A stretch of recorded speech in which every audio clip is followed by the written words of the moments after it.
أنت الحبيب خير الأنام، أنت نور وسلام، علمتنا صبرا جميل، أنت صادق أمين، أخلاقه نبع الهدى وصفاته قدوة لنا. أنت الحبيب خير الأنام، أنت يا محمدا، تسقينا من يديك عند حوض الكوثر، للأمة خليت سنتك الجوهر، صلى عليك الله. Mengenali pikiran negatif, webinar persembahan dari Meaningful Ways bersama Bunda Ambar. Bismillahirrahmanirrahim. Allahumma inna nas'aluka ilman nafi'an wa na'udzubika min ilmin la yanfa. Rabbi zidni ilma warzuqni fahma. Amin ya Allah ya rabbal alamin. Untuk itu kepada Bunda Ambar dipersilahkan, Bu. Baik, hatur nuhun Kang Reza kesempatannya. Alhamdulillah kawan-kawan ya. Terima kasih juga itu doa-doa terbaiknya, doa yang sama untuk kawan-kawan semua. Dan insya Allah kita akan mulai pembahasan kita hari ini. Izin saya sambil ini ya, share slide-nya dulu. Oke, bismillahirrahmanirrahim. Alhamdulillahirabbil alamin. Hadza bi nikmatihi tatimmus sholihah. Alhamdulillahirabbil alamin. Hamda syakirin, hamda naimin, hamda yu'afi ni'amahu wa yukafi'u majidah. Ya Rabbana lakal hamd, kama yang bagi li jalal wajhikal karim wa azmi sultanik. Rabbi srahli sodri wa yasirli amri wa hlul uqdatam min lisani yafqahu qawli bi rahmatika ya arhamar rahimin. Alhamdulillah kawan-kawan, hari ini Allah masih titipkan kita bisa menimba ilmu bareng-bareng.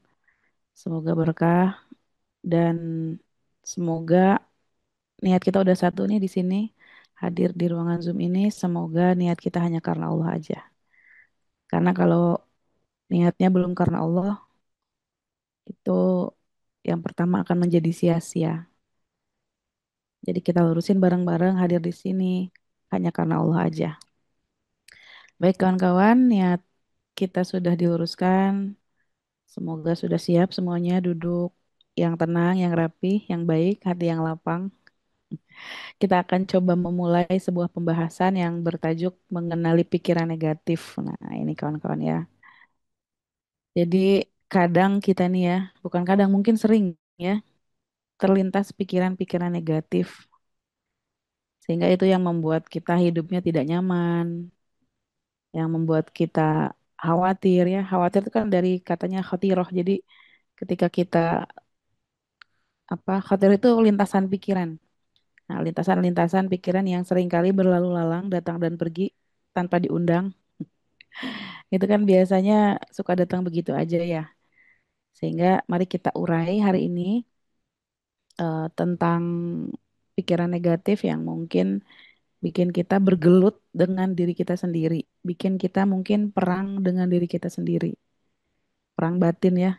Nah, ini yang bikin kita lelah. Nah, kenapa ini penting, kawan-kawan? Kenapa sih kita perlu mengenali pikiran negatif ini gitu ya? Mungkin kita sudah banyak belajar ya dengan guru-guru yang lain atau di sesi-sesi sebelumnya juga gitu. Bahwa sebetulnya yang kita pikirkan itu juga mempengaruhi terhadap perasaan. Perasaan mempengaruhi pikiran, pikiran juga mempengaruhi perasaan ya.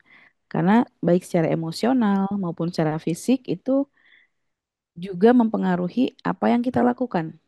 Benar nggak? Pikiran kita juga mempengaruhi terhadap tindakan kita. Dan kemudian tindakan kita itu juga lama-lama menghasilkan sesuatu yang kita dapatkan. Gitu ya.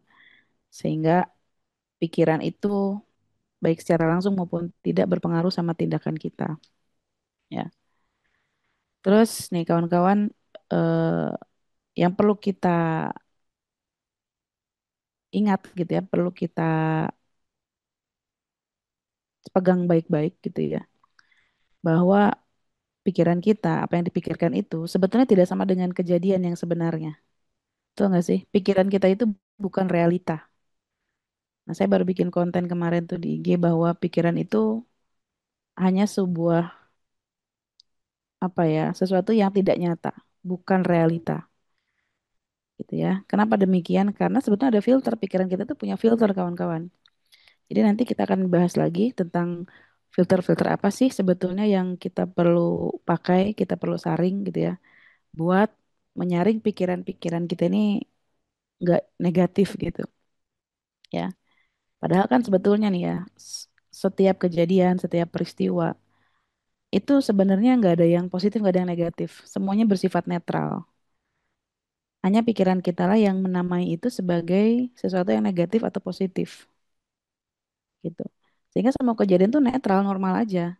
Tapi kenapa kok kejadian itu kalau ke kita rasanya jadi beda gitu. Nah ini akan coba kita urai ya kawan-kawan. Jadi yang kita bahas tuh apa aja sih yang mempengaruhi saringan-saringan pikiran kita gitu ya. Hingga kemudian kok yang muncul pikiran negatif ya. Jadi negatif thinking terus gitu. Bukan yang positif. Bukan pikiran yang netral, tapi pikiran yang gak enak. Jadi bagaimana kita memfilter agar pikiran ini menjadi pikiran yang positif, yang memberdayakan, yang bermanfaat, yang membawa energi baik, yang juga memicu kita pada tindakan-tindakan baik. Gitu. Maka kalau pikirannya negatif, itu nanti yang muncul juga perasaan-perasaan yang negatif. Terus hal-hal yang membuat kita juga akhirnya berperilaku negatif, gitu ya kawan-kawan. Sehingga eh, kita ini perlu menyadari betul nih, ada sebuah pola yang apa namanya, yang perlu kita ingat baik-baik ya, bahwa ternyata pikiran itu mempengaruhi tindakan kita. Benar nggak sih? Setuju nggak kawan-kawan ini? Kalau pikiran kita tuh menjadi motor, menjadi dasar untuk kita melakukan sesuatu, ya. Kalau kita pikirannya negatif, tindakannya juga akan mengarah ke yang negatif. Dan sebelum dari satu poin ke poin yang lain ini, kawan-kawan, ada perasaan-perasaan yang muncul, yang menyertai perasaan yang hadir. Sehingga ini juga menentukan juga hasil. Nanti ngelingkar lagi tuh, ada lagi perasaan yang keluar ketika kita bertindak sesuatu. Setelah ada hasil juga ada perasaan juga, ya. Perasaan mempengaruhi pikiran lagi gitu aja terus, ya. Misalnya nih, ketika kita berpikir sesuatu, ya, misalnya ada ketakutan, biasanya munculnya perasaannya apa? Perasaan tidak nyaman gitu kan, atau ada sensasi fisik. Ketika takut kita tiba-tiba ngerasa kayak jadi keringat dingin kah, jantung berdebar gitu ya. Itu sensasi fisik namanya. Jadi ketika kita misalnya merasa berat dalam melakukan sesuatu, terbebani dengan pekerjaan misalnya, aduh deadline beres nggak nih? Biasanya pengaruh juga ke fisik, kerasa bahunya berat, lehernya juga mungkin capek gitu. Dan muncul perasaan-perasaan yang terus memberikan energi kepada pikiran dan tindakan kita. Ya nggak kawan-kawan? Atau misalnya ketika kita merasa bahagia, dari ujung kepala sampai ujung kaki itu rasanya gimana juga kerasa kan, hati yang ringan gitu, badan rasanya kayak enak aja gitu. Jadi perasaan yang sifatnya emosional itu tidak kita hanya rasakan secara kejiwaan, tapi juga berdampak dirasakan sama fisik kita. Dan apa yang kita rasakan ini juga nantinya mempengaruhi tindakan kita, mempengaruhi perilaku kita, habit kita, yang juga baik secara langsung maupun tidak itu berpengaruh juga sama hasil, gitu ya. Jadi kalau kita sudah belajar gitu ya, kita kita pernah sering belajar gitu ya tentang perasaan pikiran ini kita hanya review aja ya. Karena sesuatu kalau diulang-ulang itu lebih mantep ya, biar lebih ingatannya kuat, sambungan di otaknya lebih tebal. Jadi kita kalau sering-sering murojaah tuh jadi istilahnya hafal di luar kepala gitu ya.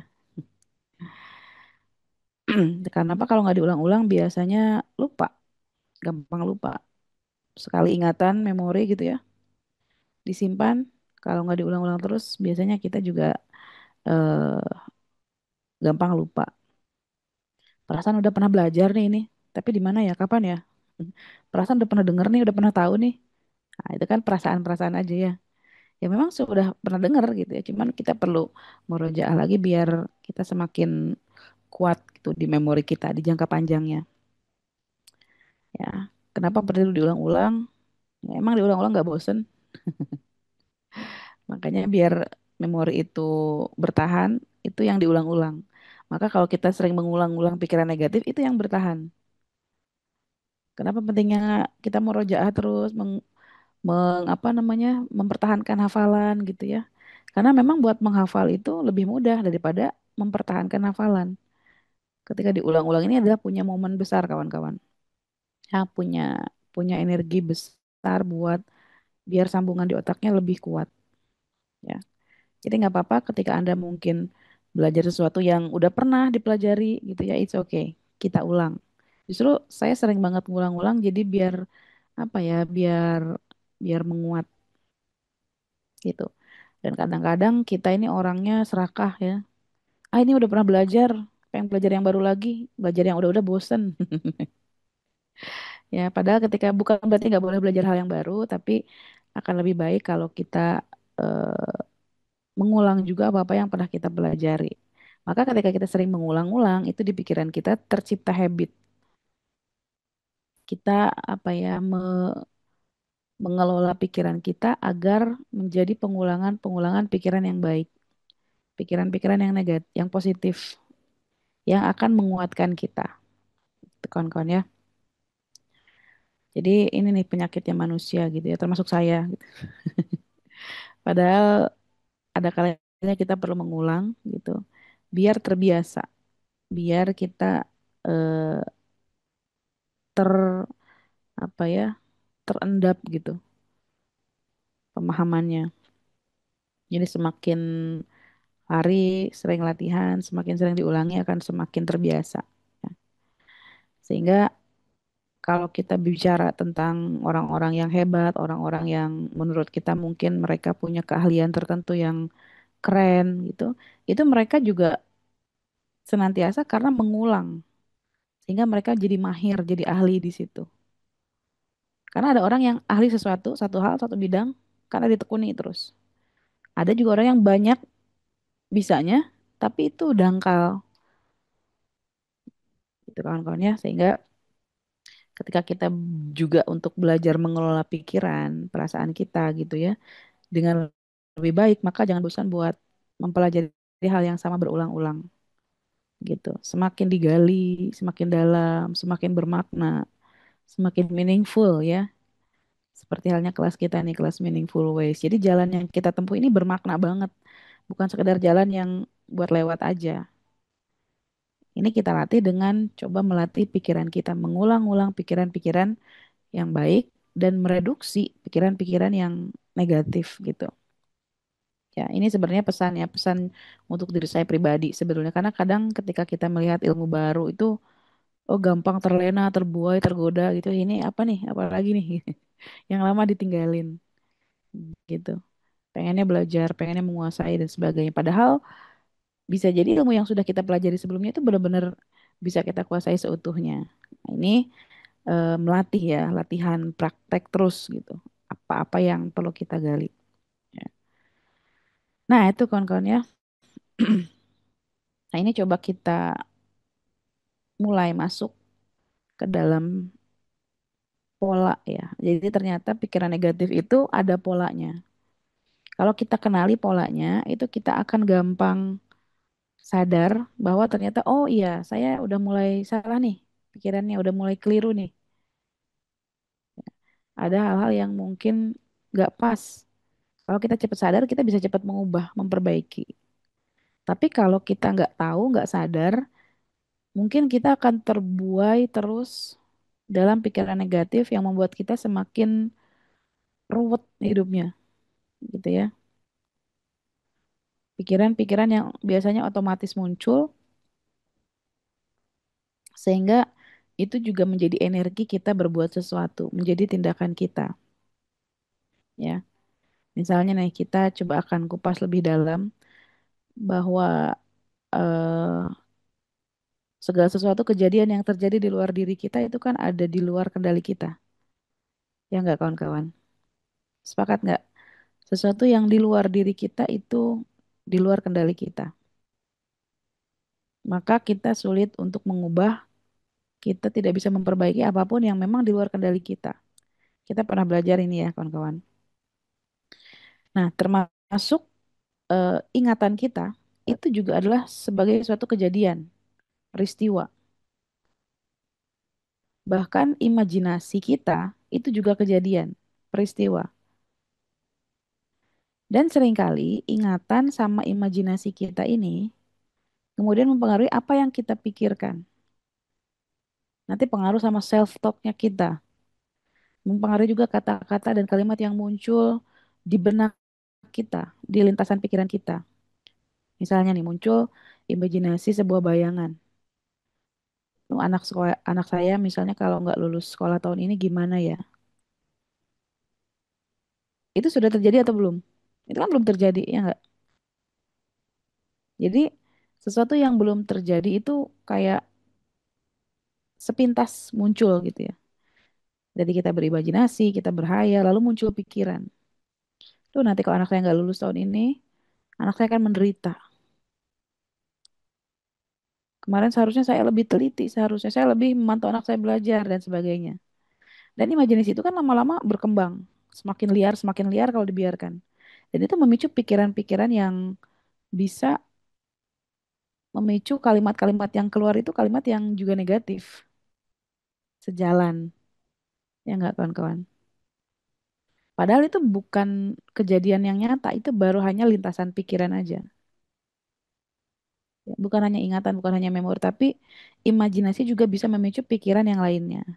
Nah, ini kawan-kawan yang seringkali kita nggak sadar gitu, bahwa kita membiarkan imajinasi itu semakin berkembang ke arah yang buruk, ya.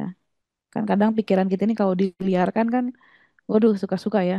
Apalagi yang intuiting tuh, biasanya pikirannya suka kemana-mana gitu ya. Sehingga muncullah perasaan tertentu, emosi tertentu yang kita rasakan juga menjadi ikut negatif juga. Nah, emosi atau perasaan itu biasanya ya, itu biasanya diwakili satu kata aja. Senang, sedih, bahagia, marah gitu ya. Jadi jarang ada emosi yang terdiri dari dua kata. Paling yang saya tahu hanya apa ya, percaya diri mungkin itu aja. Itu juga kalau disingkat jadi pede, satu kata juga. Sedih, gembira, bahagia, tenang, apalagi satu kata. Benar nggak? Jadi kalau udah muncul emosi gitu ya, satu kata, oh berarti ini emosi nih, sadarin. Ya, karena emosi juga bisa berpengaruh sama pikiran kita juga, saling mempengaruhi. Ya. Jadi sebenarnya pikiran negatif itu munculnya dari mana sih? Kira-kira dari mana kawan-kawan? Pikiran negatif itu bisa datangnya dari mana? Ya. Dan sebelum kita coba bahas pikiran negatif itu datangnya dari mana, kita coba perdalam dulu. Kita perdalam dulu sifat pikiran negatif kita itu kayak apa. Sifat-sifatnya pikiran negatif itu seperti apa. Karena kalau kita udah kenal sama pikiran negatif gitu ya, yang muncul itu, oh iya ini negatif nih. Oh ini bukan negatif. Kita bisa membedakan gitu ya. Suaranya hilang. Oh, bisikan setan katanya. Kata setan dia nyalahin saya. Ada yang bilang dari hati, dari trauma, dari hati yang kotor. Masya Allah. Ya, apalagi di sini jelas. Oh ya, Bon, pikiran saya negatif. Bimbang pilih ponpes terbaik untuk anak. Gara-gara nonton si Walid. Nah, itu juga termasuk kan dari tontonan. Itu juga berpengaruh sama pikiran negatif dan berpengaruh sama perasaan juga. Akhirnya pengaruh sama tindakan. Udahlah, nggak usah ke pesantren. Wah, akhirnya itu berpengaruh tuh dari pikiran-pikiran itu. Ya enggak? Karena takut muncul kan perasaannya atau khawatir itu kan emosi itu satu kata. Ya enggak? Takut, khawatir, cemas, apalagi gara-gara nonton Walid gitu kan. Nah, jadi eh keadaan yang kita alami trauma tindakan atau lingkungan sekitar. Bukan berarti kemudian ketika kita hanya merasakan satu perasaan aja gitu ya. Karena bisa saja kita mengalami atau merasakan lebih dari satu perasaan sekaligus. Marah sekaligus bingung, takut sekaligus cemas, apalagi ya. Kemudian marah tapi sayang. Nah, itu siapa nih? Yang benci tapi rindu, kesel tapi kangen. Ada ya kayak gitu ya. Kalau kata orang Sunda ibarat hujan poyan katanya. Panas tapi hujan gitu. Hujan tapi ada sinar matahari yang terang gitu. Takut tapi antusias misalnya ya. Kita bisa merasakan lebih dari satu emosi yang kita rasakan. Karena emosi itu memang biasanya juga bercampur-campur. Tapi eh, nama dari emosi itu biasanya hanya satu kata ya. Bahagia, kecewa. Tapi kita juga bisa bahagia sekaligus kecewa. Sedih sekaligus senang juga ada. Ini perlu kita sadarin. Ya. Nah, sifatnya seperti apa sih sifat negatif ini? Maka mari kita eh, buka ya sifat-sifat pikiran negatif ini. Nah, yang pertama, pikiran negatif itu sifatnya otomatis. Jadi nggak direncanain. Ah, saya mau mikir negatif ah gitu nggak. Tapi dia otomatis gitu. Jadi nggak perlu dipikirin dulu, nggak perlu direncanain dulu, nggak perlu sengaja dipikirkan. Ah, saya mau punya negatif thinking ah nggak bisa. Sifatnya otomatis, nggak kayak gitu ya. Jadi datangnya itu begitu saja. Misalnya ada yang komen ya sama kita, ada yang nyinyir gitu ke kita kan. Muncul nih pikiran negatif, ah paling dia mah sirik aja. Sirik itu tanda tak mampu. Sebenarnya dia tuh pengen tuh, cuman dia nggak mampu aja. Nah, itu kan pikiran otomatis tuh. Sehingga dia nggak niat, nggak disiapin, nggak disengaja mau niat berpikir kayak gitu. Karena biasanya munculnya otomatis. Nggak diniatin, nggak disengaja. Ah saya hari ini mau pikir negatif ah sama Kang Reza. Nggak bisa tuh. Karena otomatis. Ya. Jadi kalau pikiran negatifnya diniatkan secara sadar itu namanya bukan automaticity, itu namanya pemikiran kritis. Ya beda. Kalau pikiran negatif itu nggak sengaja gitu, otomatis. Kalau yang diniatin itu mah kritis beda ya kawan-kawan ya. Bisa muncul karena pengalaman traumatis ya, mungkin bisa juga. Ya, spontan, betul. Uhuy, ya. Jadi kalau dipikirkan secara sadar itu namanya pikiran kritis. Tapi kalau otomatis itu biasanya pikiran negatif. Misalnya nih, saya ketemu sama Bu siapa nih ya? Bu Tiwi. Saya ketemu sama Bu Tiwi, terus Bu Tiwi nggak senyum. Wah, saya mikir nih, wah ini Bu Tiwi emang orangnya nih jutek, nggak supel. Memang orangnya asem gitu ya. Kita mikir negatif tentang Bu Tiwi gitu. Kenapa bisa otomatis ya? Karena memang Allah alam ya namanya pikiran manusia itu lebih gampang mikir negatif daripada mikir positif. Ya, karena memang ya betul manusia ini senang berkeluh kesah. Dalam ayat juga disampaikan. Manusia itu memang tempatnya banyak ngeluh. Keluh sesak, keluh kesah itu juga termasuk berpikir negatif. Jadi kita sudah terlatih gitu loh untuk berpikir negatif terbiasa karena apa sering ngeluh. Jadi pikiran negatif itu muncul eh, otomatis kayak sebuah kebiasaan, nggak perlu diniatin, nggak perlu disengaja dan dia muncul begitu aja, gitu ya di sifat yang pertama otomatis. Jadi kalau tiba-tiba kawan-kawan terlintas gitu pikiran sesuatu yang nggak disengaja, itu sadarin bahwa itu pikiran negatif. Nah kalau kita terbiasa membangun kesadaran gitu ya, menyadari bahwa diri kita ini oh otomatis nih, kita bisa mengurai. Dan kita kalau kita udah paham ini pikiran negatif, kita bisa memperbaiki, mengubah. Ya nggak kawan-kawan? Gitu ya, itu yang pertama otomatis. Nah, sifat yang kedua, ini yang namanya pikiran negatif itu terdistorsi. Terdistorsi itu gimana? Jadi kayak nggak sesuai seharusnya gitu, nggak sesuai aslinya. Jadi mungkin apa ya? Kawan-kawan pernah lihat pensil kalau dimasukin ke air, itu kan rada ngagiclek ya. Apa tuh ngagiclek? Jadi garisnya nggak lurus gitu. terdistorsi.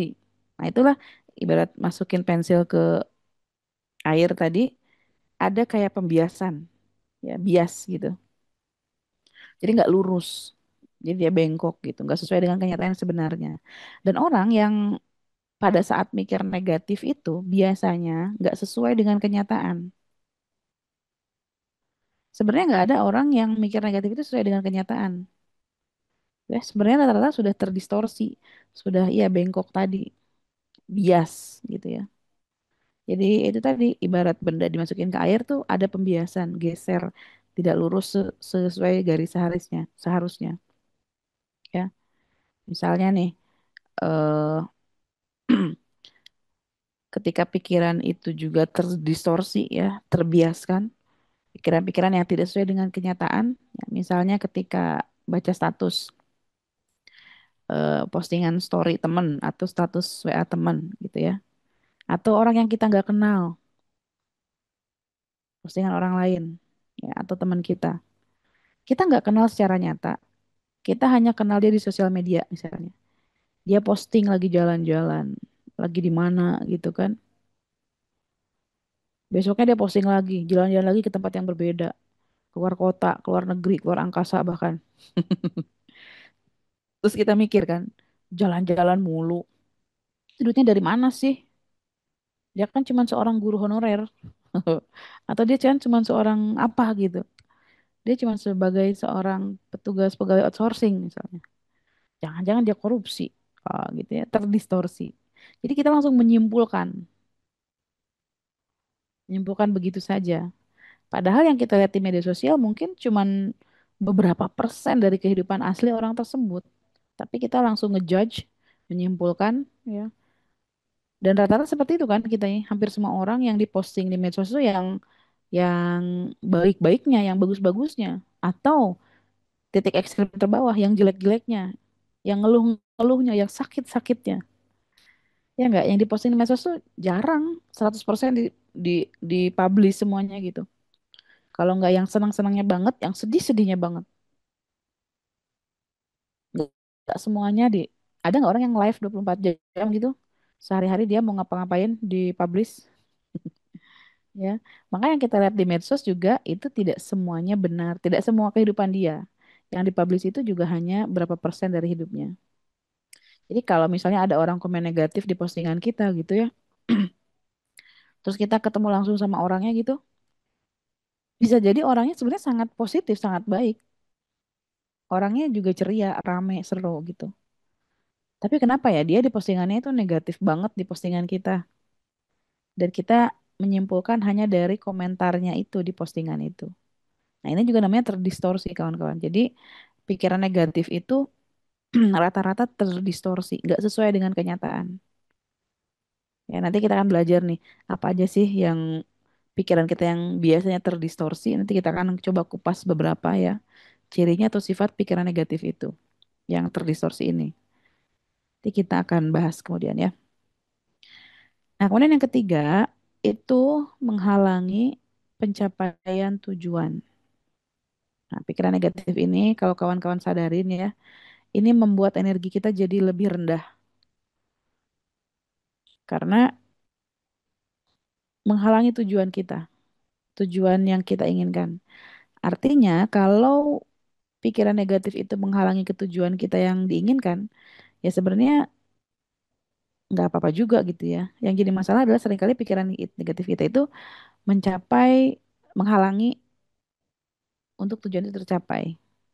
Misal nih, kita pengen punya penghasilan tambahan, kita jualan online gitu.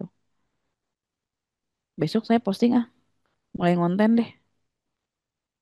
Kalau follower saya banyak kan jualannya bisa lebih enak gitu ya. Tapi kemudian terus muncul pikiran negatif. Tapi nanti kalau orang-orang lihat saya kok jualan, kenapa jualan online? Apa suami saya nggak cukup ngasih uang nafkah yang cukup gitu ya? Muncul tuh pikiran negatifnya nggak? Nanti saya kalau jualan tambahan, nanti dipikirnya nafkah dari suami kurang, misalnya gitu. Itu kan pikiran negatif tuh, bener nggak sih? Akhirnya ya udah nggak jadi deh. Takut disangka nanti nggak cukup dari suami. Mulai tuh menghambat, tuh nggak? Jadi orang-orang yang menganggap saya jualan itu karena merasa kurang. Nah, pikiran negatif ini seringkali akhirnya menghalangi kita. Yang tadinya kita siap melangkah, siap maju, siap lari, tiba-tiba pikiran muncul. Ah, nggak jadi deh. Akhirnya pikiran negatif ini muncul bisa juga menghalangi kita berekspresi, berkarya, berjualan, bisnis, dan sebagainya. Ada orang yang misalnya senang menulis atau bikin konten video atau apapun lah gitu ya, berkarya nih. Ketika misal, saya mau rajin bikin konten deh, pengen nulis-nulis misalnya nih hasil webinar, kita catat, saya pengen mulai ngonten deh kebaikan-kebaikan, ya enggak? Tapi kemudian pikiran negatif itu muncul. Ah, tapi kan saya bukan siapa-siapa. Saya bukan seorang influencer. Saya bukan seorang yang punya followers banyak. Nanti kalau orang komen negatif gimana? Nanti kalau ada yang bilang, ah so iye lu, so alim, gitu kan. Padahal itu bukan bukan kenyataan, masih di pikiran kita aja. Emang kamu punya kesuksesan apa sih kok bisa sharing-sharing berbagi tips sukses? Nah, gitu kan. Udah di pikiran kita tuh muncul gitu ya. Terus akhirnya kita memvalidasi pikiran kita, iya juga ya. Saya bukan orang sukses, saya bukan orang terkenal. Terus nanti kalau saya posting tentang kesuksesan, orang komennya apa? Aduh, nggak jadi deh. Nggak jadi lagi kan.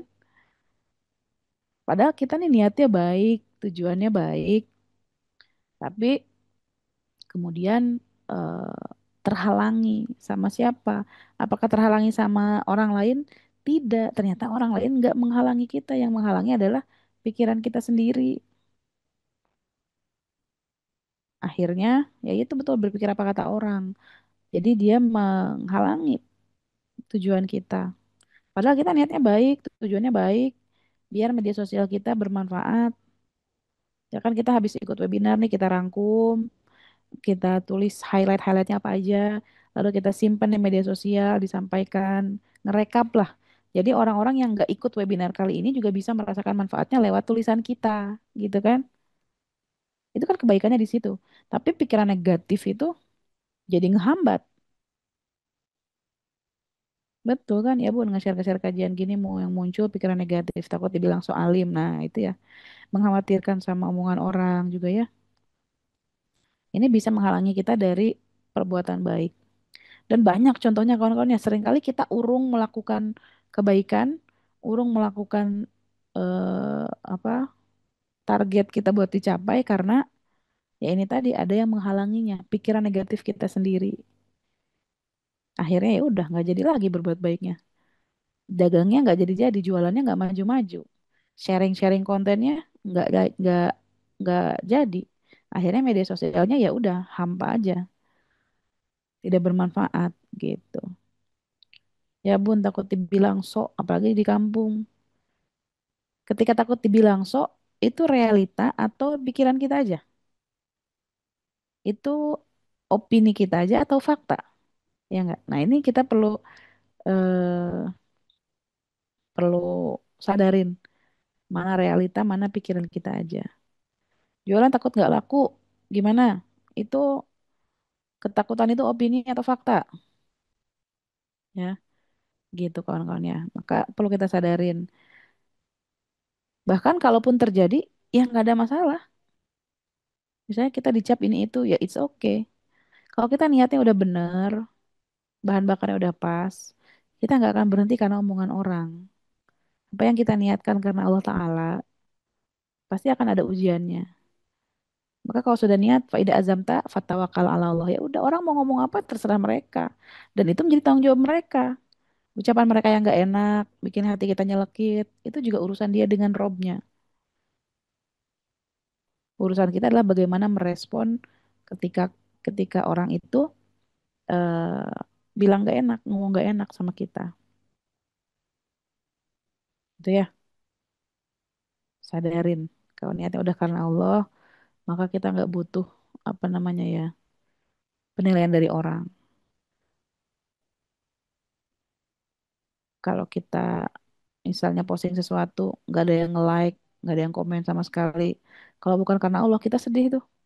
Nggak rame postingannya, udah ah, ntar gak usah konten lagi. Masya Allah. Ya, nah ini kemudian yang terakhir.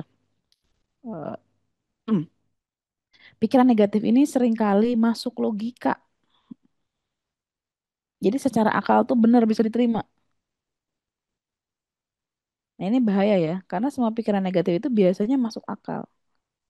Nggak ada pikiran negatif yang nggak masuk akal. Contohnya tadi kan,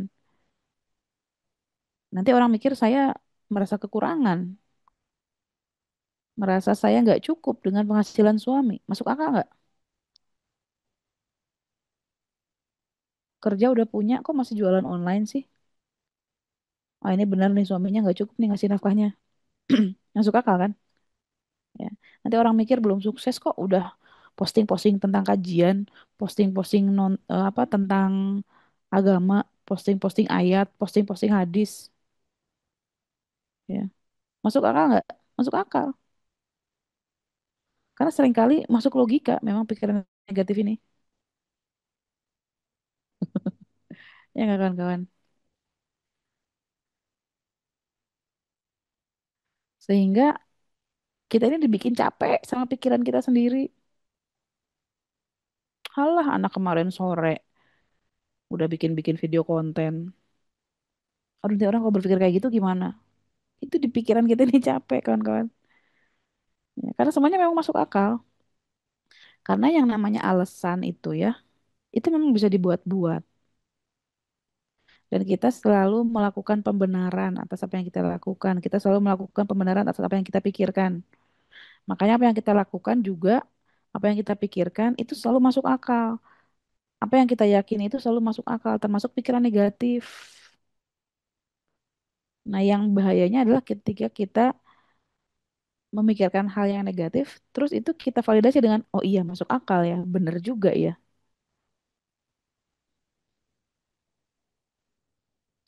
Ya, ngapain sudah tua kok masih cari kesibukan? Ya, emangnya orang tua harus diem gitu ya. Ya, orang tua juga kan berhak belajar gitu. Iya, halah santri YouTube bener tuh. Santri YouTube aja sok-sokan sharing-sharing konten. Itu kan di pikiran kita masih itu. Akhirnya ketika kita mau berbuat baik, terhalangi. Nggak jadi. Padahal tujuan kita, visi kita baik. Niat kita sudah karena Allah ya sudah. Kalau sudah karena Allah, bismillah. Akan selalu ada orang yang suka dan nggak suka sama kita. Hatersnya pasti selalu ada ya kawan-kawan. Jangankan kita Rasulullah aja punya banyak haters. Bahkan nggak tanggung-tanggung hatersnya sampai melemparin batu segala macam ya. Sampai tanggal giginya berdarah. Tapi kita kan nggak sampai kayak gitu ya ada hatersnya. Cuman yang paling komen-komen netizen aja yang bikin gak enak. Dan ini perlu kita kelola kawan-kawan. Keempat hal ini. Kita sadarin empat hal ini. Nah pertanyaannya dari empat, empat hal ini. Yang pertama apa tadi? Eh, dari automaticity, distorsi, terus menghalangi pencapaian tujuan, dan masuk akal. Dari keempat hal ini mana yang kira-kira bisa dikelola sama kita? Dan mana yang nggak bisa dikelola sama kita? Coba menurut kawan-kawan yang mana? Dari empat ini, kira-kira yang bisa kita ibaratnya apa ya? Kita berikan treatment. Mereka yang bilang, Ustaz Ngalayan bilang begitu saya. Ya biarin aja. Ya itu kita bisa nggak mengelola omongan orang? Saya misalnya dibilang santri YouTube Ibu Sri Cahyati Kebumen. Kita bisa nggak ngatur orang lain buat nggak ngomong kayak gitu sama kita? Ya, seringkali masuk akal. Ya ini nih poinnya. Satu, dua, tiga, empat. Ya. Yang bisa kita rekonstruksi adalah sesuatu yang terdistorsi. Nah, karena sumbernya dari situ kawan-kawan. Kalau yang sifatnya otomatis, nih ya, itu nggak bisa diapa-apain. Kita nggak bisa setting karena muncul begitu aja. Ya mau gimana lagi ya? Udah muncul begitu aja, nggak bisa di cancel. Kalau udah meluncur, srung, terjun, nggak bisa naik lagi. Ya enggak. Karena Imam Al-Ghazali juga di kitabnya Ihya Ulumuddin ya menyebutkan kalau nama-namanya apa, khawatir gitu ya. Jamaknya dari khotiroh tadi yang saya sampaikan itu dari lintasan pikiran. Jadi lintasan pikiran itu datang begitu saja di luar kendali kita. otomatis, ya.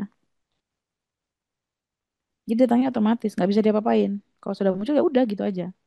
Nah, yang masih bisa kita kelola adalah nih, pada saat pikiran itu muncul, cek itu terdistorsi apa enggak pikiran kita. Ini asumsi kita aja atau fakta? Ini yang perlu kita cek dulu. Ini kan masih bisa dalam pengelolaan kita, ya enggak? Jadi pada saat ada pikiran negatif muncul, pertanyakan ini sama diri kita. Ini asumsi kita atau realita? Karena rata-rata pikiran negatif itu berdasarkan asumsi. Ya rata-rata itu. Dan asumsi itu hasil dari distorsi pikiran. Ya, makanya kita perlu tahu nih jenis-jenis distorsi pikiran itu apa aja. Ya, masih ingat ya? Tadi distorsi itu apa? Jadi distorsi itu belok gitu, nyengsol. Faktanya lurus begini, tapi terdistorsi jadi begitu. Membias. Ingat pensil yang tadi dimasukin ke air, jadi membias. Realitanya lurus, tapi jadi belok gitu. Ya, jadi yang tadinya begitu dia jadi berubah bentuk. Namanya terdistorsi. Jadi nggak sesuai dengan fakta. Nah, ternyata ya yang bisa kita kelola tuh ini yang distorsi. Pikiran yang terdistorsi. Sumber pikiran negatif itu dari distorsi pikiran kita sendiri, bukan dari kejadiannya. Sekali lagi ya, sumber pikiran negatif itu dari distorsi pikiran kita sendiri, bukan dari kejadiannya. Kita masih ingat ya, yang memicu itu bukan kejadiannya, tapi distorsi pikiran kita nih. Nah, jadi di sini ada yang namanya filter saringan tadi ya yang kita bahas. Jadi ketika ada kejadian, pikiran kita terdistorsi, terbelokkan, terbiaskan, makanya kemudian muncul pikiran negatif, bukan sesuai dengan realita ini. Apa aja? Nih, ada beberapa hal yang kita bisa coba eh, perhatikan dari yang terdistorsi ini. Yang pertama, itu penyaringan pikiran, penyaringan mental kita, mental filtering. Maksudnya gimana? Jadi ketika ada satu kejadian, kita hanya fokus pada hal negatifnya aja. Itu namanya penyaringan. Kan setiap kejadian itu ada beberapa hal ya. Bisa kita bikin positif, bisa kita bikin negatif. Betul nggak sih? Jadi ketika kita fokus sama hal negatifnya aja, itu namanya penyaringan. Misalnya gini, kalau Anda lagi kesal sama suami, maka kita fokus ke hal-hal positif yang dimiliki suami. Atau fokusnya ke hal negatif yang dimiliki suami. Nah, itu dia. Coba jujur. Kalau engkau lagi kesel sama pasangan, sama istrinya, fokusnya ke yang negatifnya atau ke yang positifnya. Kalau lagi sebel kan biasanya kita fokusnya sama yang negatif ya. Benar nggak? Jelek terus. Pokoknya dia tuh nggak ada baik-baiknya. Pokoknya dia itu jelek terus. Kalau kita lagi sebel ya nggak sih? Jujur. Fokus sama hal negatif yang dimiliki suami sama pasangan. Seakan-akan suami kita tuh nggak punya hal positif. Ya, kamu nggak pernah ngertiin aku, Mas. Oh, nggak pernah tuh. Artinya tidak pernah sekalipun dia mengerti kita. Betul nggak? Kamu emang nggak pernah peka ya sama aku. Nggak pernah. Artinya apa? Menghilangkan kebaikan suami. Seenggak pernah itukah dia nggak punya nilai positif di dalam dirinya? Nah, ini hati-hati ya nggak kawan-kawan. Apalagi bagi seorang istri gitu. Menghilangkan kebaikan suami itu luar biasa. Kata Rasulullah apa yang bikin perempuan banyak ke neraka tuh ya bukan karena dia kufur sama Allah, bukan karena dia kufur sama Rasulullah. Benar nggak sih? Tapi mengeneralisir bahwa pasangan kita tuh jelek semua. Hati-hati ya dari hal kecil. Sehingga akan musnahlah ibadah-ibadah kita yang lain. Tahajud-tahajud kita, sedekah-sedekah kita itu menjadi tidak berarti apa-apa karena tanpa sadar kita mengeneralisir, meniadakan kebaikan dari pasangan kita. Nauzubillah ya kawan-kawan. Dari hal sederhana nih, hal kecil. Dari penyaringan pikiran. Seakan-akan pasangan kita ini nggak punya hal positif di dalam diri dia gitu. Seakan-akan ya. Padahal sebenarnya banyak nggak hal positif dari pasangan kita, ya. Tapi karena kita lagi kesel, hilang semua tuh kebaikannya, kesaring. Jadi yang tersisa di saringan itu yang jelek-jeleknya aja, yang baiknya hilang. Biar sudah. Hmm. Misalnya nih, kita nggak seneng sama pemimpin terpilih kita, misalnya baik di provinsi, baik di negara sekalipun. Saya nggak senang sama presiden sekarang, misalnya saya nggak senang sama bupati sekarang, misalnya saya nggak senang sama gubernur sekarang. Itu juga kita akan saring, maka kita akan fokus sama hal negatif yang dilakukan oleh pemimpin terpilih itu. Hal positifnya kita abaikan, kita lupakan, ya. Jadi pada saat ada satu kejadian tertentu gitu ya, kita fokus sama sebagian kecil yang negatifnya aja. Kita hanya fokus ke situ. Yang positifnya kita abaikan. Nah, ini namanya penyaringan pikiran, ya. Filtering dari distorsi pikiran, disaring. Salah satu yang sering terjadi adalah ketika kita melakukan penyaringan pikiran ini, gitu ya. Yang disaringnya malah yang negatifnya yang tersisa, gitu kan ya. Pada saat ada satu kejadian kita hanya fokus pada hal negatifnya. Karena dari satu kejadian apapun yang bikin kita tidak suka sekalipun, kira-kira ada hikmahnya nggak? Apakah Allah menetapkan suatu kejadian nggak ada hikmahnya? Menurut kawan-kawan gimana? Apakah nggak ada hal baik? Ya, pasti ada. Cuman kita belum bisa melihatnya, betul? Karena yang kita lihat apa fokusnya hal negatifnya tadi. Maka kita perlu saring. Bahkan dari kejadian terburuk yang kita tidak suka sekalipun, itu pasti ada kebaikan. Dan Allah tambahkan kebaikan bagi orang-orang yang bisa melihat kebaikan di situ. Bahwa setiap luka yang kita rasakan, trauma yang terjadi, rasa sakit hati, perih, sedih, segala macam. Semoga Allah tambahkan kebaikan di situ.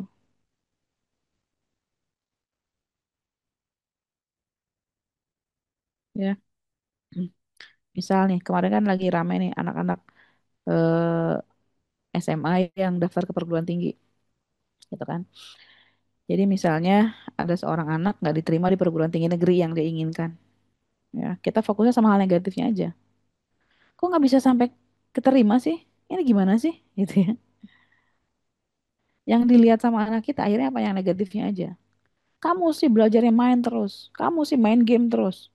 Pas ujian bukannya belajar malah main. Kamu sih begini begini begitu begitu begitu. Kita lupa bahwa mungkin sebenarnya dia juga udah usaha gitu ya.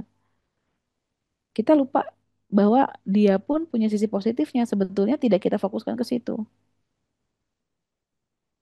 Bahwa bisa jadi dia nggak diterima di situ karena mau diterima di tempat lain yang lebih bagus, yang lebih cocok buat dia, yang lebih cocok untuk masa depannya.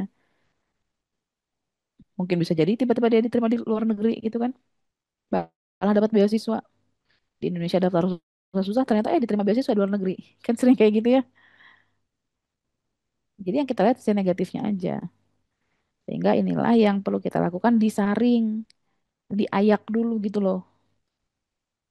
Yang tersisa itu positifnya apa negatifnya itu kita bisa kelola, kita bisa ikhtiarkan, kita bisa upayakan, ya. Jadi eh, nanti kita mulai gitu ya, ketika kita sudah belajar ini, kita perlu mulai lebih sadar lagi ketika muncul pikiran negatif, ya. Jadi sebentar, saya nyarinya terlalu ketat nggak nih? Saya cuman fokus ke hal negatif nggak nih? Ya, itu gitu kan. Pokoknya yang pertama ya penyaringan pikiran. Nah, yang kedua ini berpikir hitam putih, ya. Pikirannya ada di dua kutub. Kalau nggak begini pasti begitu. Polarisasi. Kalau dia soleh atau misalnya durhaka lah katakan gitu ya. Jadi ujungnya tuh ekstrim. Gak ada yang tengah-tengah. Wah dia orang soleh, oh dia orang durhaka gitu. Kalau dia nggak soleh berarti durhaka gitu kan. Nggak di tengah-tengah itu namanya hitam putih tuh. Ngelihat orang tuh cuma hitam putih aja, nggak ada abu-abunya gitu. Benar salah. Atau kalau orang sering di teman-teman yang baru belajar agama ini mohon maaf gitu ya. Kadang langsung eh, ngekat kalimat-kalimat yang oh enggak ini bid'ah, ini enggak gitu ya. Cuma dua itu aja. Padahal bisa jadi yang tengah-tengah itu kan kalau kita belajar hukum Islam itu kan ada gradasinya. Ada yang fardu, wajib gitu ya, ada yang sunnah. Sunnah juga ada yang sunnah muakkad gitu. Apalagi ngomongin fikih gitu ya. Ada yang mubah, ada yang haram, makruh dan sebagainya. Itu ada gradasinya. Sehingga nggak cuma dua hal itu aja, nggak cuma halal haram. Sehingga ada gradasinya. Nah, ini juga ketika kita melihat sesuatu, sebuah kejadian misalnya nggak hanya hitam putih aja. Ini namanya pikiran kita terdistorsi, ya. Segalanya, semuanya atau tidak sama sekali,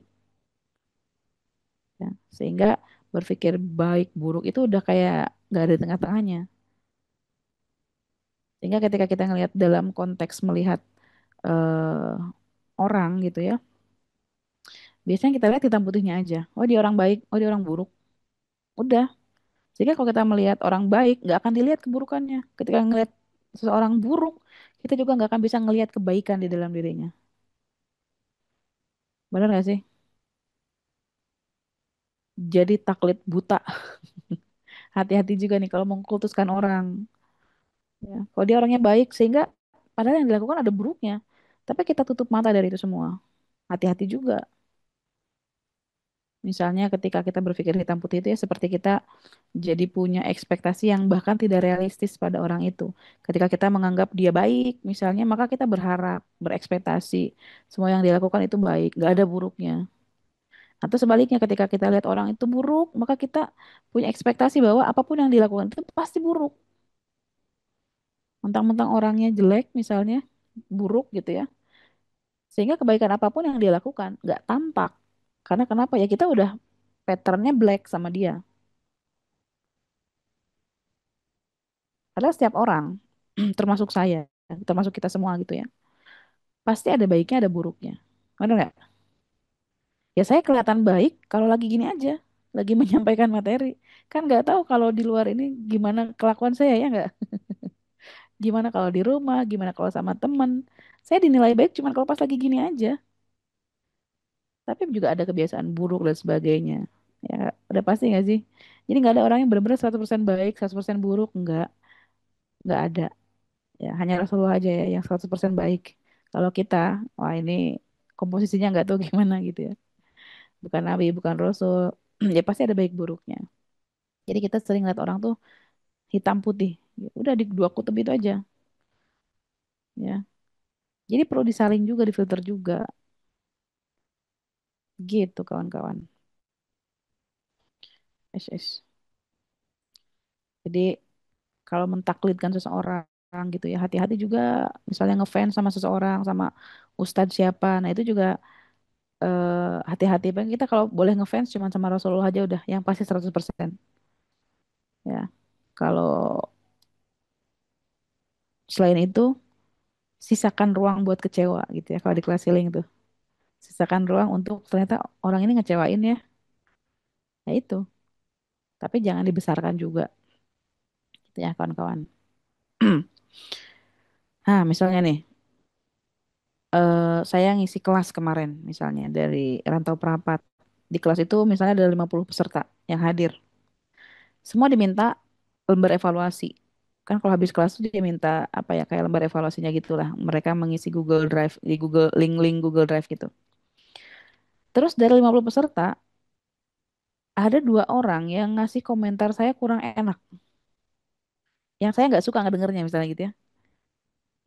Padahal 48 yang lain itu biasanya relatif ngerasa oh kelasnya bermanfaat baik dan sebagainya.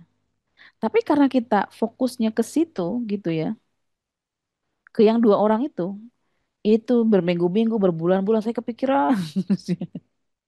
Gak bisa lupa, merasa gagal saya ngisi kelas, merasa merasa aduh sia-sia nih saya ngisi kelas. Fokusnya sama dua orang itu. Aduh, saya gagal nih. Ya. Sehingga yang sedang dilakukan itu saya sedang menyaring pikiran. Saya menyaring pada fokus yang dua orang itu.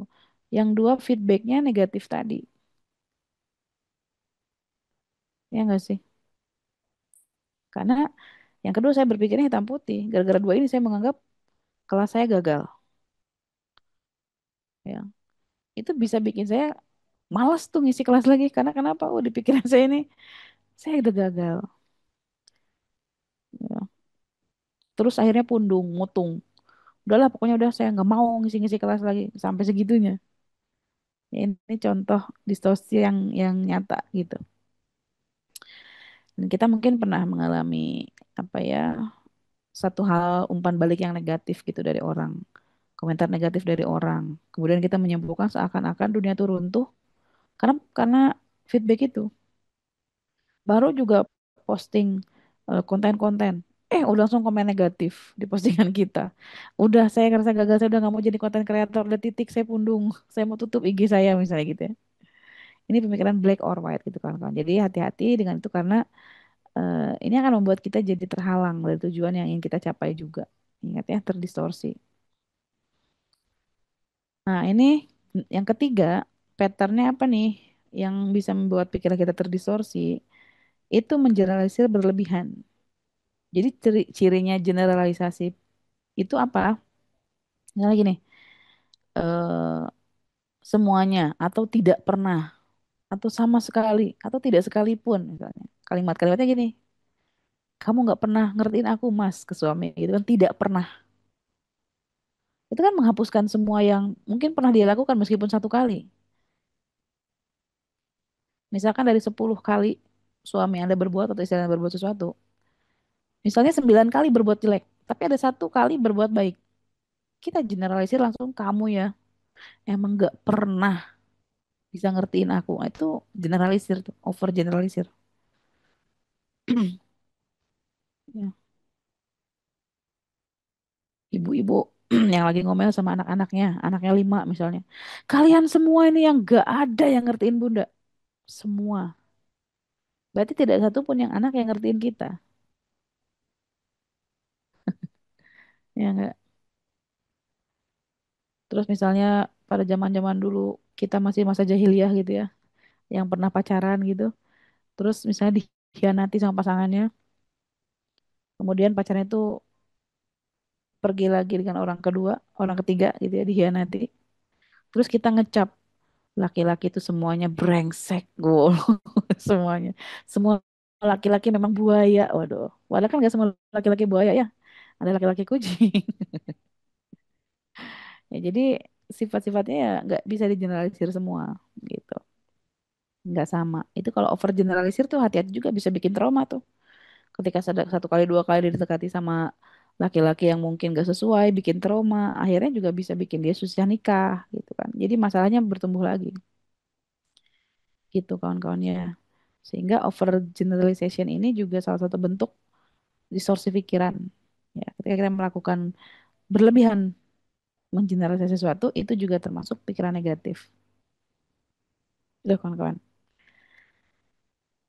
Nah, cirinya apalagi nih kata-kata si overgeneralisasi ini? Dia biasanya pakai kata saktinya pasti. Nah, keyakinan. Pasti saya gak berhasil di sini.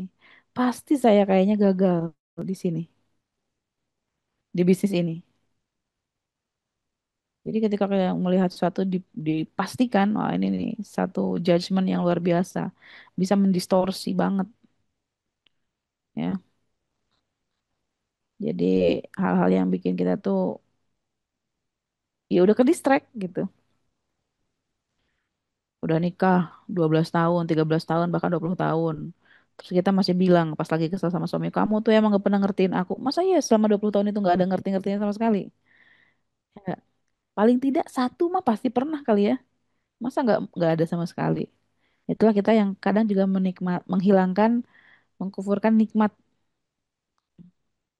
Satu dua kali pasti ada pernah. Tapi itulah pikiran kita yang ngedistorsi kawan-kawan.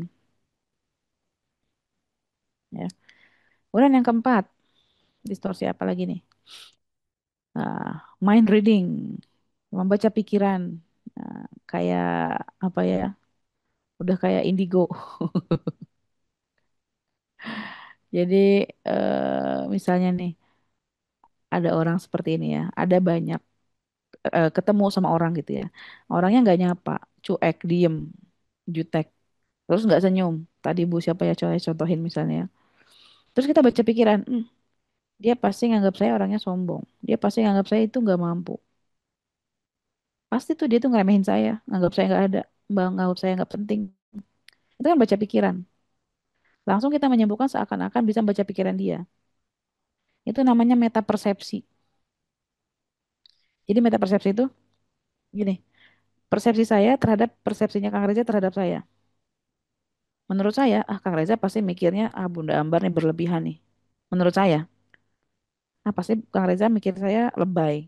Padahal belum tentu Kang Reza mikirnya lebay terhadap saya. Ya, di psikologi istilahnya meta persepsi itu. Jadi kita mempersepsikan persepsi seseorang terhadap kita. Benar nggak? Nah, coba diingat lagi pas kita lagi misalnya ribut bertengkar sama orang. Kita kan kadang suka bicara seakan-akan bisa membaca pikiran dia. Aku tahu kamu pasti berpikir kalau aku tuh begini kan. Aku tahu dalam hatimu itu kamu sebenarnya udah nggak cinta lagi sama aku kan. Oh, misalnya gitu. Ya, ketika suami diajak ngobrol dia matanya kemana? Kamu tuh udah nggak sayang aku lagi ya? Oh, gitu. Suami kan kadang kalau lagi ngobrol suka sambil lihat handphone. Kamu tuh bener ya udah nggak sayang lagi sama aku. Aku cerita nggak didengerin malah liatin handphone. Oh. Kita menganggap suami nggak sayang sama kita karena apa? Dia lagi bicara nggak menatap mata kita. Kita langsung berpersepsi, ya nggak? Jatuhnya dari mana coba? Kalau kita seperti itu, bahwa kesimpulan yang muncul adalah berdasarkan apa yang kita lihat. Ya, ini juga bentuk distorsi pikiran, gitu. Nah, hati-hati gitu ya ketika kita sudah mulai seakan-akan bisa baca pikiran orang, gitu ya. Misalnya, eh, apa namanya? Tadi ada yang komen apa gitu yang bikin gak enak misalnya. Contoh ya, yang komen ke Anda. Terus kita baca pikiran. Kayaknya ini orang udah mulai bosen deh. Kayaknya ini orang udah mulai males deh dengerin saya bicara, misalnya. Nah, hati-hati juga kawan-kawan. Karena seolah-olah kita bisa membaca pikiran orang, tapi sebenarnya kita nggak bisa baca pikiran orang. Orang kan nggak kelihatan. Pikiran tuh kan nggak kelihatan. Kalau hidung, mata tuh kelihatan. Tapi kalau pikiran tuh nggak kelihatan.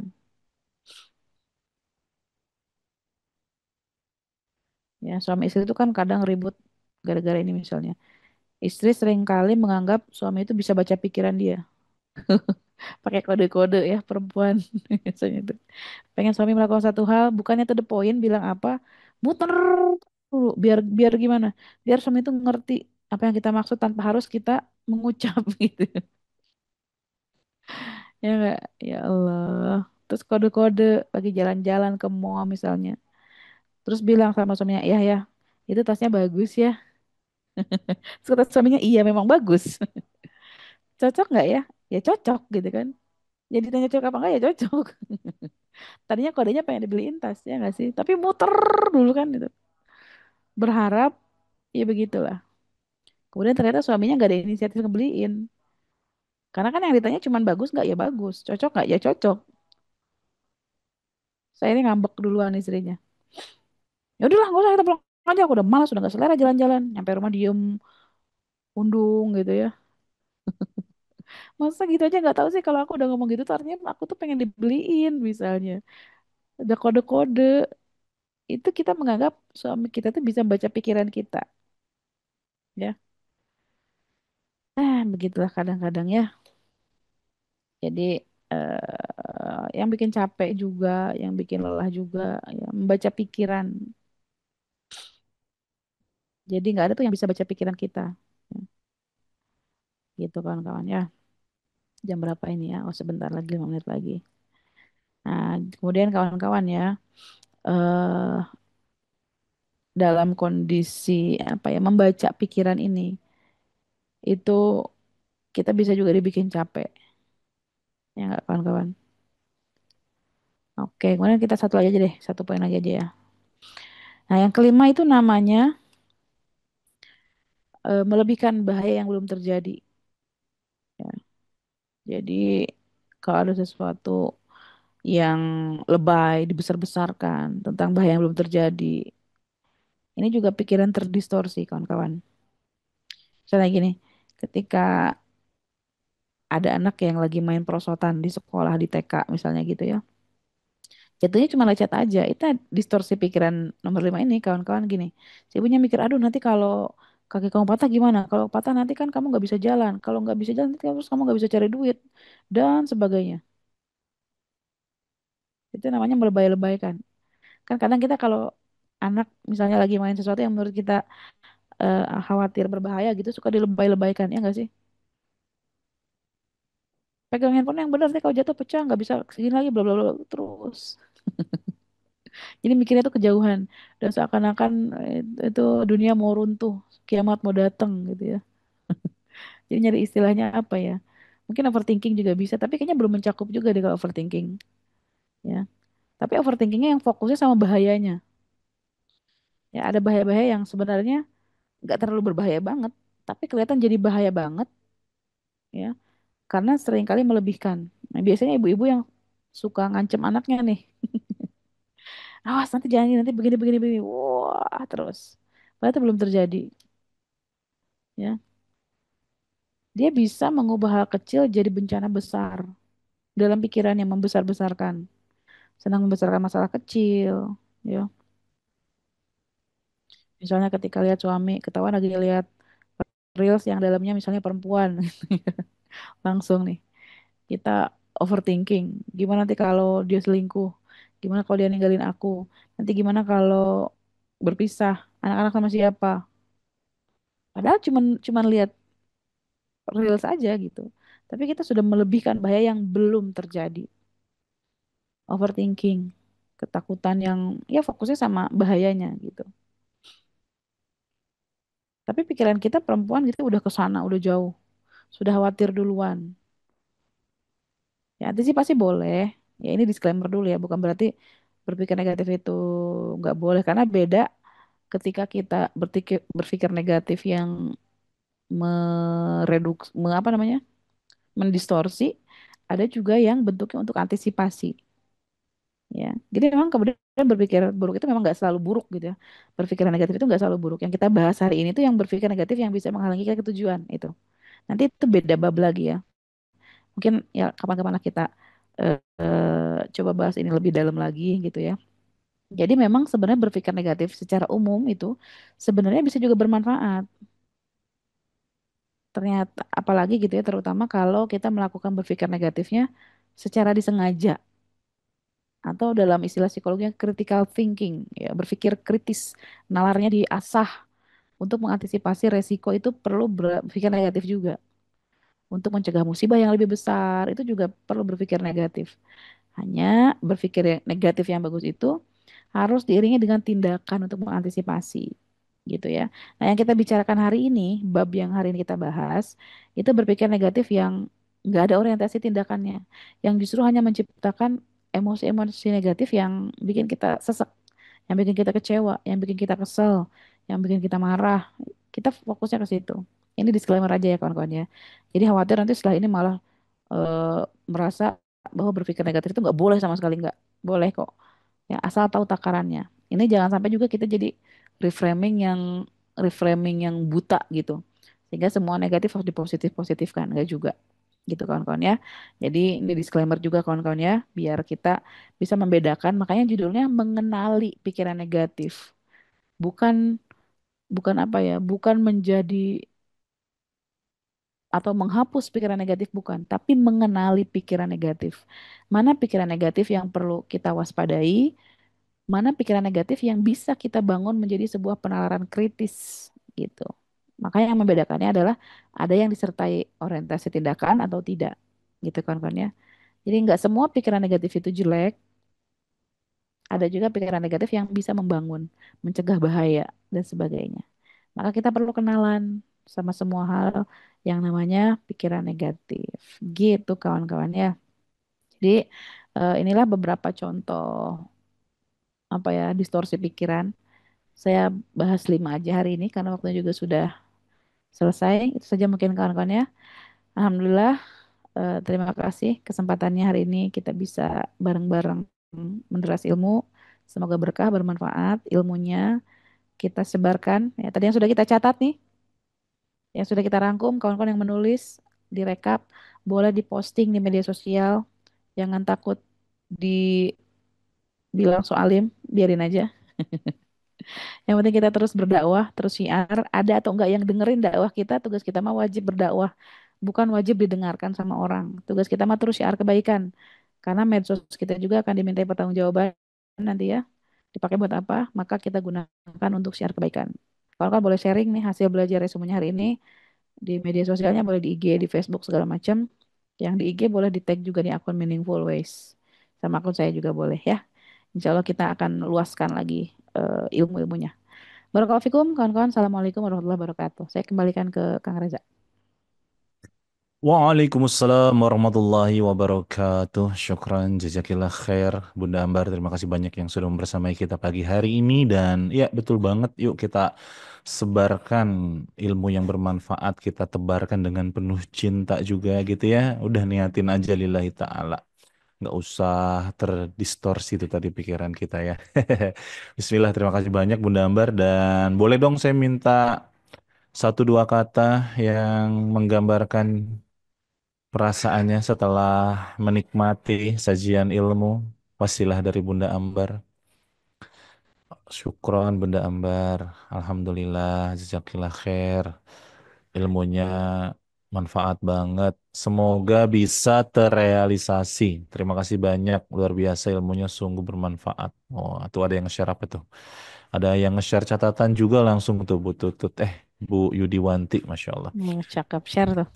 Langsung tersadarkan, alhamdulillah jadi terbuka, semangat sebarkan ilmu ya, mesti semangat atuh, yuk gaskeun lah apa yang kita bisa kita lakukan, termasuk mungkin Bapak Ibu yang dititipkan banyak kelebihan keberlimpahan harta, ingin sama-sama berjuang di jalan Allah melalui Meaningful Ways. Kami terus membuka kesempatan, kami terus mengakomodir, memfasilitasi bagi Bapak Ibu yang ingin support kegiatan dakwah kami melalui Meaningful Ways, boleh banget, mangga langsung ke rekening yang ada di layar atau yang ada di kolom chat BSI 76671133339 atas nama Meaningful Ways ya. Cinta yang menyalakan jalan. Oh, keren banget kan?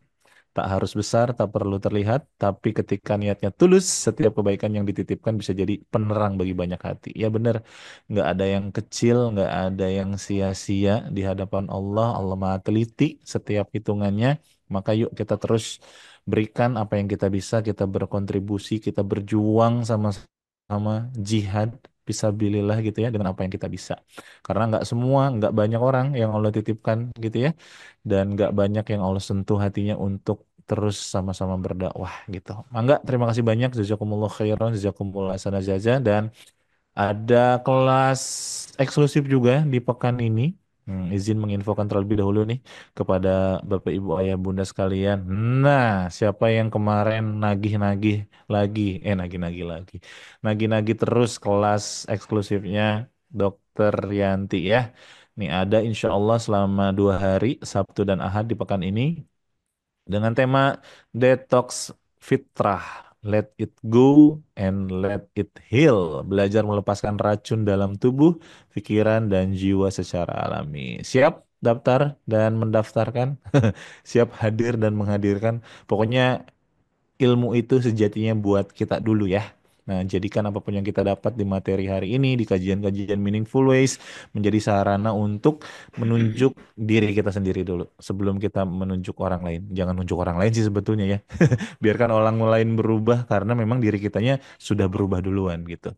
Gitu, silakan langsung daftar aja ke kelas-kelas Meaningful Ways. Dan bagi yang belum tergabung di grup Meaningful Ways terbaru, ini sudah pekan ketiga ya kalau nggak salah ya dari rencana perpindahan kita. Karena nanti grup yang lama akan kita nonaktifkan. Jadi terima kasih banyak yang sudah bergabung. Hampir full kalau saya nggak salah lihat ya di grup yang baru ini, hampir 1.000 peserta lebih yang akan Allah hadirkan. Nah jadi silahkan amankan seatnya karena ini gratis atau masih gratis ya. Kayaknya kalau nggak daftar-daftar harus dikasih besok harga naik. Besok bayar gitu ya. Biar pada mau pindahan nih segera. Oke ya, silakan bagi yang mau pindahan, yang mau ikut kereta kita, yang mau ikut kapal Meaningful Ways di kelas-kelas di bulan Juli nih khususnya. Juli sampai dengan September kalau teman-teman sudah lihat flyernya. sampai Oktober bahkan insya Allah banyak guru-guru yang lain yang akan membersamai kita. Selain guru-guru reguler kita tentu saja insya Allah banyak tamu-tamu spesial. Tuh siapa yang pengen belajar dengan ada Ustadz Adi, ada Fahrudin Faiz juga nih, Masya Allah. Kita dapat jadwal beliau. Ada Pak Ahmad Faiz Zainuddin juga hadir lagi insya Allah. Ada Babih Jamil, dan tentu saja guru-guru kita yang sudah setia membersamai kita ya. Ada Bunda Ambar, ada Dokter Yanti, ada Dokter Gustaf, ada Ustadz Indra. Banyak-banyak pokoknya ada Kang Novi. Yuk, mangga silahkan. Makanya jangan sampai ketinggalan infonya, daftar dan menghadirkan orang lain ya. Itu mungkin untuk hari ini dan insya Allah besok juga kita masih ada kelas reguler kita di hari Rabu. Pokoknya saya minta banget bantuannya untuk yuk tuh sebarkan tuh flyer yang tadi sama link grup terbaru Meaningful Ways. Jadi tinggal orang tuh lihat status kita, tinggal ngeklik-klik aja linknya biar langsung tergabung dengan keluarga besar Meaningful Ways ya. Itu untuk info-infonya pagi hari ini. Sekali lagi terima kasih Bunda Ambar. Mungkin ada satu meaningful quote untuk hari ini. Wah, saya baru Ya nemu barusan tuh. Allah, Baru nemu meaningful quote. barusan. Coba boleh meaningful quote hari ini Bunda Ambar, mangga. Oke, Bismillahirrahmanirrahim. Semoga Allah menuntun lisan saya ya buat menutup pertemuan kita hari ini dengan sebuah meaningful quotes ya. Jadi pikiran negatif itu bukanlah musuh yang harus kita bunuh, melainkan dia suara yang perlu kita dengarkan dengan bijak. Bahwa pikiran negatif itu bagian dari manusiawi kita, itu adalah tanda sinyal bahwa kita mungkin masih ada luka yang perlu dipulihkan, atau mungkin masih ada kebutuhan yang belum terpenuhi, atau ada batas yang perlu dihormati. Maka dengan mengenalinya, kita bisa mengambil langkah terbaik untuk bertransformasi. Mari kita tutup pertemuan ini dengan sebuah tekad bahwa setiap kali pikiran negatif datang ke dalam diri kita, kita tidak lagi bereaksi dengan ketakutan, tapi merespon dengan sepenuh kesadaran. Barakallahu fikum kawan-kawan. Terima kasih. Assalamualaikum warahmatullahi wabarakatuh. Waalaikumsalam warahmatullahi wabarakatuh. Wafiq barakallah. Kita merespon dengan penuh kesadaran. Dalam banget ya. Mudah-mudahan itu menjadi bekal kita hari ini, meaningful quote kita pada edisi pagi hari ini ya. Nggak tahu kenapa tiba-tiba kepikiran kata-kata itu ya. Ilham. Mudah-mudahan mudah-mudahan diterima sama kakak-kakak semua dan juga para pemateri nanti. Berarti nanti lebih enak lagi kayak gini ya. Meaningful quote hari ini Bunda Ambar. Oke, mantap. Mantap. Oke, sekali lagi terima kasih banyak keluarga besarku Meaningful Ways dimanapun berada. Sehat-sehat, penuh keberkahan, dimudahkan, dilancarkan segala aktivitasnya hari ini. Dan yang paling penting tadi, kita diberikan kesadaran dari setiap apapun yang kita pilih. Kita merespon segala sesuatu di hari ini ya. Terima kasih banyak sekali lagi. Mudah-mudahan Allah ridho sama kita. Barakallahu fikum. Subhanaka Allahumma bihamdika asyhadu an la ilaha illa anta astaghfiruka wa atubu ilaik. Wassalamualaikum warahmatullahi wabarakatuh. Dan kirimkan doa-doa terbaiknya buat kita semua. Waalaikumsalam warahmatullahi wabarakatuh. Waalaikumsalam warahmatullahi wabarakatuh. Kalian Imbar dan tim Foto-foto.